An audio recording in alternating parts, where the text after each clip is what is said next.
Monsieur le Président du Conseil d'État, Monsieur le Procureur Général, Monsieur le Vice-président du Conseil d'État, Madame la Conseillère d'État, Mesdames et Messieurs les représentants des autorités fédérales, cantonales et municipales, Mesdames et Messieurs les représentants des corps diplomatiques et consulaires, Excellences, Mesdames et Messieurs les représentants des autorités militaires, Mesdames et Messieurs les représentants des autorités de France voisine, Mesdames et Messieurs les représentants des sociétés patriotiques et amies, Mesdames et Messieurs, en ces derniers jours de l'année, synonyme à Genève de commémoration de la restauration de la République depuis 1813, je vous souhaite une cordiale bienvenue sur la Treille et j'ai le plaisir d'ouvrir cette partie officielle.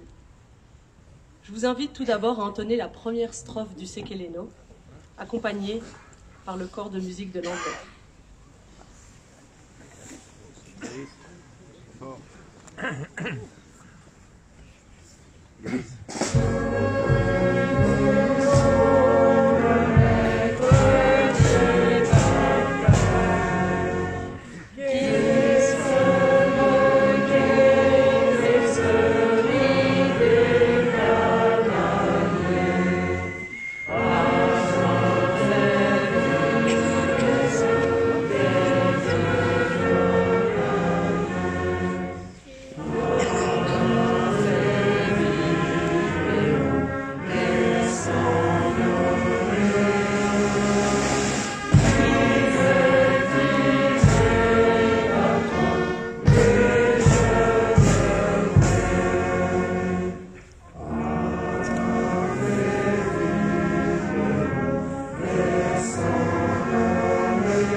Il est de tradition que le président du Conseil d'État s'exprime à l'occasion de cette cérémonie.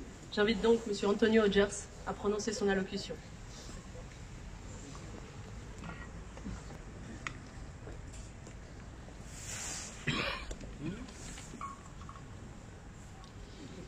Mesdames et Messieurs,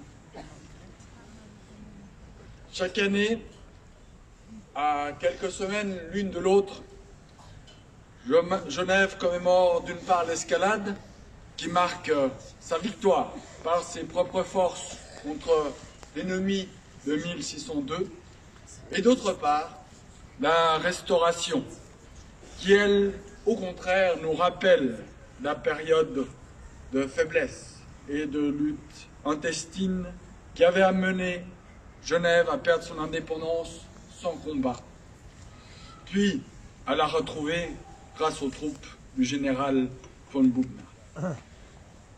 Ces deux événements nous rappellent que rien ne doit jamais être considéré comme acquis et que la liberté a un prix.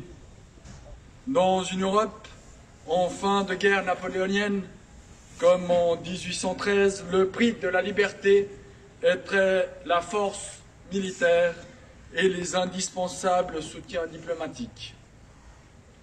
À notre époque, dans une Europe en paix, mais entourée de conflits et elle-même la cible d'actes terroristes, ces éléments restent hélas d'actualité, mais ne sauraient suffire à préserver nos libertés au XXIe siècle.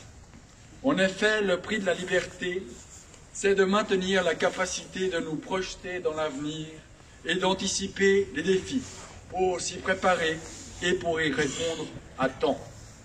Le prix de la liberté, c'est ensuite de savoir faire des choix, saisir le moment et s'engager comme l'on fait avec audace et en prenant des risques personnels considérables, les héros de la Restauration, Aimé Lulin, Joseph Desarts et Saladin de Budé.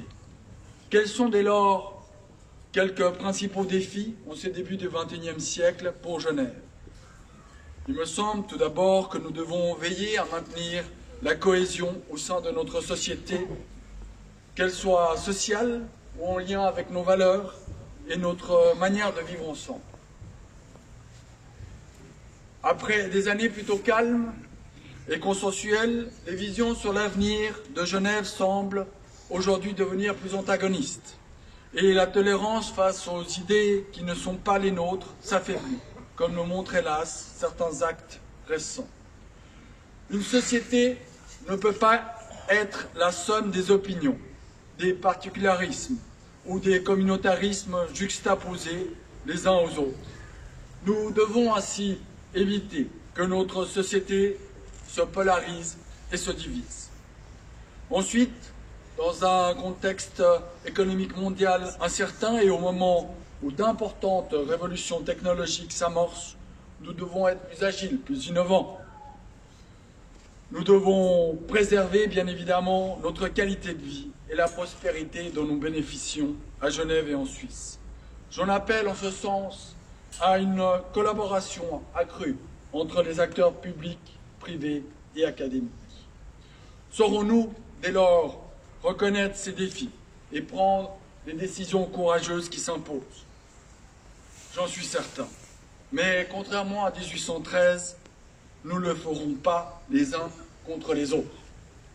Les défis globaux nécessitent en effet plus de collaboration, de travail en réseau, ainsi que de nouveaux modèles de gouvernance. Il ne s'agit pas de mettre notre sort dans les mains des autres. Au contraire, la souveraineté de notre pays et les libertés de Genève sont renforcées par le multilatéralisme et les autres formes de collaboration qui se développent à tout niveau pour faire face ensemble aux défis de notre époque. Au sein de notre canton, bien sûr, nous devons développer un dialogue proche de la population, des autorités et aussi entre les partis politiques sur le modèle de développement que nous souhaitons. Nous devons également travailler avec les autres cantons, avec les communes, avec les régions limitrophes, avec les autorités fédérales et également renforcer à travers le réseau des agglomérations des villes dans le monde, en nous appuyant sur la Genève internationale, des collaborations du multilatéralisme.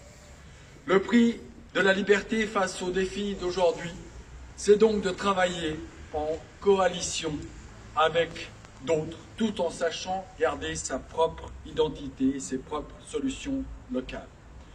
Ainsi, la commémoration de la restauration de la République ne doit pas se limiter à un événement historique, à une tradition annuelle nous permettant de nous souvenir de 1813 et de ceux qui, à l'intérieur et à l'extérieur, ont rendu à Genève sa liberté. Bien au contraire, la commémoration de la Restauration doit nous rappeler pourquoi Genève voulait rétablir sa liberté. Pour quelles raisons cette liberté nous tient à cœur encore aujourd'hui et surtout, comment nous pouvons maintenir la liberté d'être acteurs et non pas spectateurs au moment des défis nouveaux qui se présentent à nous. Ainsi, dans 2 siècles, j'en suis sûr, nos descendants se souviendront avec fierté que Genève avait su anticiper, se préparer et répondre aux défis de son temps pour en sortir renforcé et libre de ses choix. Merci de votre attention.